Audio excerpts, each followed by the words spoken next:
impostos, mas em vez de trazer mais dinheiro para suas contas, isso na verdade reduz suas receitas. Por outro lado, a redução de imposto gera mais dinheiro. A lógica econômica ela foi invertida, mas isso não é magia negra e é o principal princípio da economia do lado da oferta. Oi, eu sou a Gabi e hoje vamos falar sobre a economia do lado da oferta. Se você é novo por aqui, esse vídeo ele faz parte de uma série de vídeos meus, um quadro chamado Economia Descomplicada, onde eu trago conceitos econômicos para explicar eles de forma mais simples. Então já aproveita para comentar aqui quais são os outros conceitos que você quer saber, se inscreve no canal, ativa o sininho para garantir que você vai sempre ser avisado quando sair vídeos novos e também confere aqui o link da playlist de Economia Descomplicada. A economia do lado da oferta, ela tá entre as teorias econômicas mais controversas, isso porque o debate sobre o assunto, ele encapsula a divisão entre aqueles que acreditam em maior contribuição governamental de riqueza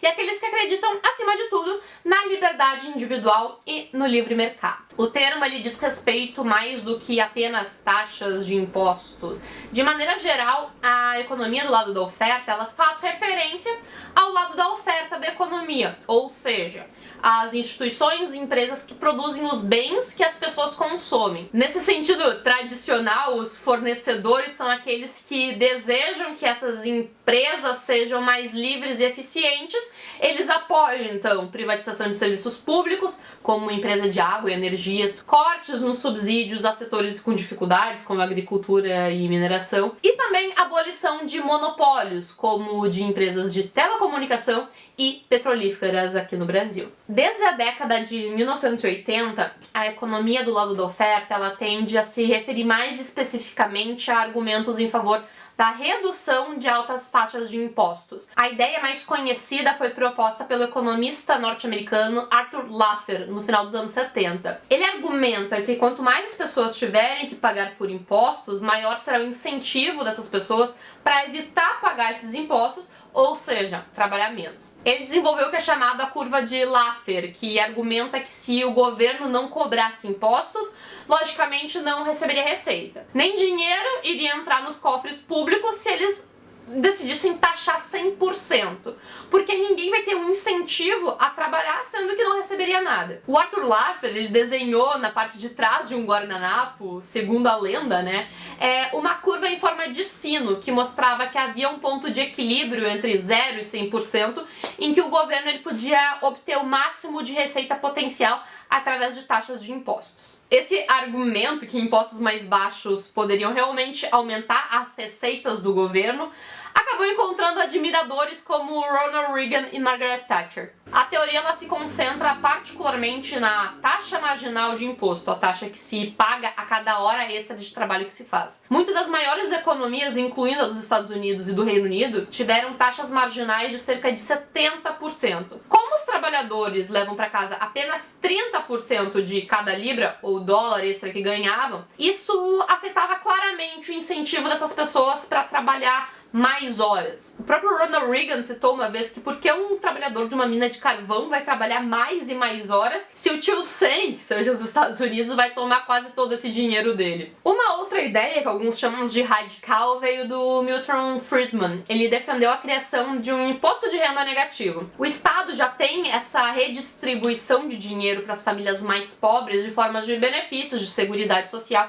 e desemprego. Se em vez disso houvesse um sistema de imposto de renda negativo, aqueles que ganham acima de um determinado valor pagariam o imposto e aqueles que ganham menos receberiam um dinheiro a mais como se fosse um imposto de renda negativo. Isso seria uma forma de redistribuição de renda e evitaria aí gastos com infraestrutura e essa carga pesada de estrutura pública para desenvolver toda essa questão de seguridade social e diversos outros programas que o governo possui. Toda essa questão de impostos tem muitos problemas que podem surgir, não apenas daqueles indivíduos que podem simplesmente encontrar formas de não pagar o imposto, de levar suas rendas para paraísos fiscais como Mônaco ou Ilhas Caimã, mas também porque impostos mais altos eles vão acabar desestimulando os trabalhadores a trabalhar mais, a fazerem horas extras porque eles não estão ganhando esse dinheiro.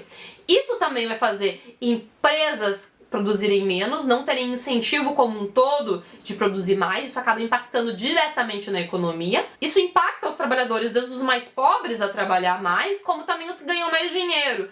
Geralmente aqueles com salários mais altos que conseguem sair do país e ir para outros países em busca de melhores empregos, isso reduzindo diretamente a capacidade de criação de riqueza geral da economia. Isso é um fato muito importante a gente citar, porque isso acontece na França, onde houve um movimento de taxação de altas riquezas, onde muitas pessoas começaram a realmente sair do país.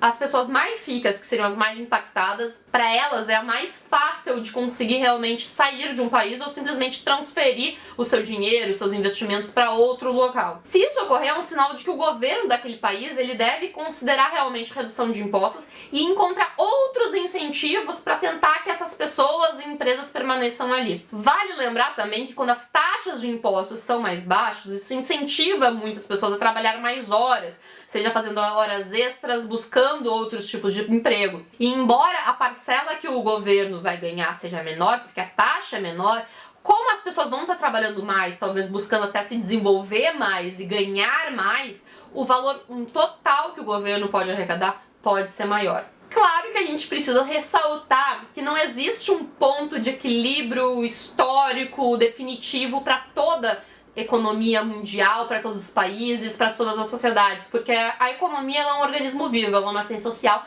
que está em mutação o tempo todo.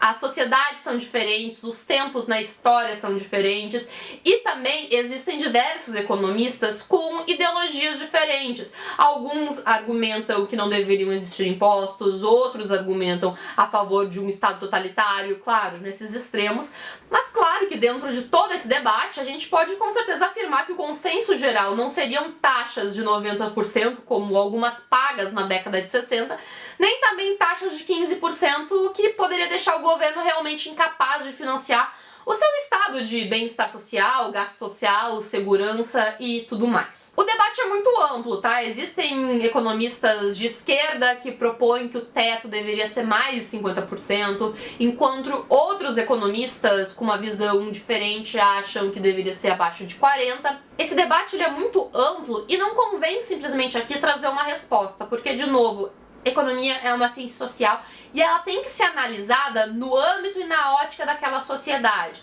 Mas claro que também existem muitos economistas que questionam a real veracidade da curva de Laffer. Que muitos economistas argumentam que mesmo você aumentando essa margem de contribuição, a receita do governo não cairia. Só realmente cairia ao ponto extremo ali da curva, onde você teria quase todo o pagamento para o governo. Até um professor de Harvard, o Jeffrey Frankel, ele argumenta sobre essa teoria ser teoricamente viável, mas que ela não condiz com a realidade de tributação e imposto dos Estados Unidos. Então, como eu comentei, essa hipótese ela ainda é muito popular até hoje, mas muitos economistas e estudos refutam a eficácia da curva de Laffer. E que realmente somente em casos extremos, com taxas extremamente altas, os cortes de impostos poderiam gerar mais receitas para o governo. Ok, mas a gente chega a uma conclusão, que não há dúvidas de que impostos excessivamente altos, eles podem sim impedir o crescimento econômico. Ao destacar esse argumento, a economia do lado da oferta foi responsável por uma revisão geral na maneira como os impostos são percebidos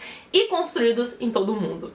E você, qual é a sua opinião sobre impostos? Eles deveriam existir? Eles não deveriam existir? Que tipo de imposto deveria existir?